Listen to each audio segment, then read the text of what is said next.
मैं चौधरी का असली चेहरा सबके सामने लाना चाहता हूँ। पागल तो मैं हो गया हूँ।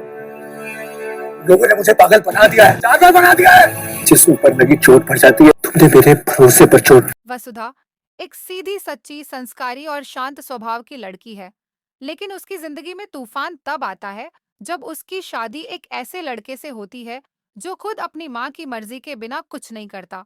नाम है देव। देव और वसुधा की शादी हो चुकी है। ये कोई नकली शादी नहीं, बल्कि पूरी तरह से असली और पवित्र शादी है, जिसमें 7 फेरे भी हुए और मन से एक दूसरे को अपनाया भी गया। लेकिन इस शादी को सिर्फ वसुधा ने दिल से निभाया। देव देव ने कभी इस शादी को अपनी जुबान से स्वीकार नहीं किया, क्योंकि उसकी माँ चंद्रिका इस रिश्ते को कभी मंजूर नहीं करती। देव अपनी माँ का बहुत आज्ञाकारी बेटा है। जो माँ कहती है वही वो करता है, सोचने और समझने की कोशिश तक नहीं करता। और यही वजह है कि आज जब वसुधा को सबसे ज्यादा जरूरत है, तब देव किसी और से शादी करने की तैयारी कर रहा है, मेघा से। सोचिए, कैसा लगता है जब आप किसी से शादी करें और वो किसी और को अपना ले।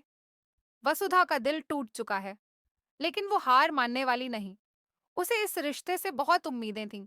उसने हर पत्नी की तरह अपने फर्ज निभाए, कभी किसी से शिकायत नहीं की, हर दर्द को चुपचाप सहा, सिर्फ इसलिए कि शायद एक दिन देव को समझ आ जाए कि वसुधा ही उसकी असली पत्नी है।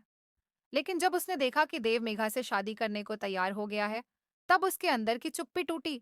अब वो वसुधा नहीं रही जो सिर्फ सहती थी। अब वो वसुधा है जो अपने हक के लिए लड़ेगी। वो देव के सामने खड़ी होती है और कहती है, हम आपकी पत्नी हैं। ये रिश्ता सिर्फ कागज का नहीं, दिल का है। हमने आपके साथ 7 फेरे लिए हैं। आप किसी और से शादी नहीं कर सकते। देव चौंक जाता है। वो विश्वास नहीं कर पाता कि वसुधा इतनी मजबूती से उसके सामने खड़ी हो गई है। उसने तो कभी वसुधा की इस ताकत को देखा ही नहीं था। लेकिन वो फिर भी मना करता है। कहता है कि ये शादी सिर्फ मजबूरी में हुई थी। कहता है कि वो मेघा से प्यार करता है। कहता है कि उसकी माँ जो चाहती है वही सही है। वो उसके मुंह पर तमाचा मारती है, ऐसा तमाचा जो सिर्फ चेहरे पर नहीं, उसकी सोच पर भी पड़ता है।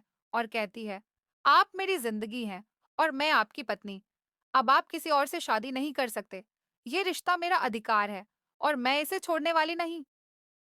अब देव सोच में पड़ जाता है। क्या वसुधा सही कह रही है? क्या उसने अपनी माँ के डर से अपनी शादी को कभी अपनाया ही नहीं?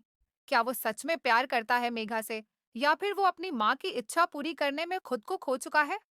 वसुधा का एक थप्पड़ सिर्फ गुस्से का इजहार नहीं था, वो एक जगह देने वाला पल था।